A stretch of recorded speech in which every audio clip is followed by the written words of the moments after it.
កាលណាបើយើងរស់នៅផ្ទះដែលមានហុងស៊ុយហើយបាទវាមានលក្ខណៈសំប្រកបវាមានលក្ខណៈងាយស្រួលវាមានអំណោយផលក្នុងការរកលុយក្នុងការធ្វើការងារហើយនឹងភាពសុខដុមរមនាក្នុងគ្រួសារផ្ទះដែលមានហុងស៊ុយតើផ្ទះបែបម៉េចផ្ទះដែលមានហុងស៊ុយទី1ផ្ទះដែលបានសាងសង់ត្រូវទីតាំងភូមិសាស្ត្រហុងស៊ុយទីផ្ទះដែលយើងសាងសង់នោះក៏បី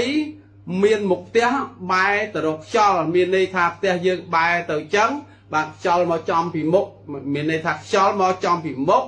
ឬក៏ចំពីចំហៀងផ្ទះខ្យល់មកចូលក្នុងផ្ទះយើងតាមវាមុខដោយលក្ខណៈទី3គឺខាងមុខផ្ទះទីធ្លាខាងមុខផ្ទះហ្នឹងមានអំណោយផលសម្រាប់ឈីគឺជោគជតារាសីលៀបសការៈពីចក្រវាលមកបាទវាមកស្តុបនៅមុខផ្ទះយើងវាមានតែគេហៅមុខផ្ទះហៅមុខផ្ទះទទួលភ្ញៀវមុខផ្ទះទទួលទ្រព្យមុខផ្ទះទទួលស័ក្តិទទួលយសមុខផ្ទះដែលទទួលយកសុភមង្គលក្នុងគ្រួសារបាទទី4ផ្ទះដែលមានហុងស៊ុយគឺក៏បីផ្ទះដែលមានទំហំបាទទំហំផ្ទះលោកគ្រូបាននិយាយហើយទំហំសមប្រកបបាទសមប្រកបយ៉ាងណាសមប្រកបថាផ្ទះអ្នកក្រទំហំតាមបែបផ្ទះអ្នកក្រផ្ទះអ្នកមានផ្ទះសេដ្ឋីគឺមានទំហំបែបបត់បាទហើយនឹងកម្ពស់បាទ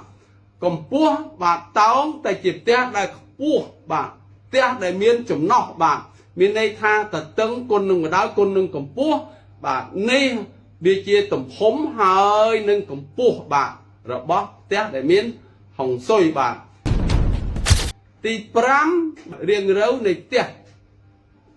រៀងរៅនៃផ្ទះដែលមានហុងស៊ុយគឺផ្ទះដែលមានរាង4ជ្រុង4ជ្រុងទ្រវែងដែលយើងហៅថាចក្រកោនកែងនោះបាទទី6នេះគឺ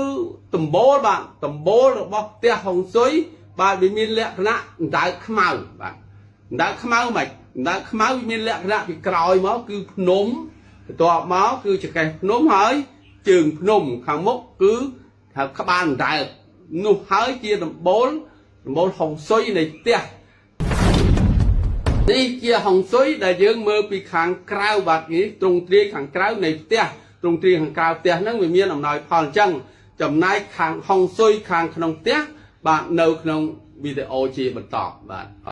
បើវីដេអូនេះមានប្រយោជន៍សូម share បន្តដើម្បីចែកគ្នាដឹងឮនិងធ្វើការសិក្សា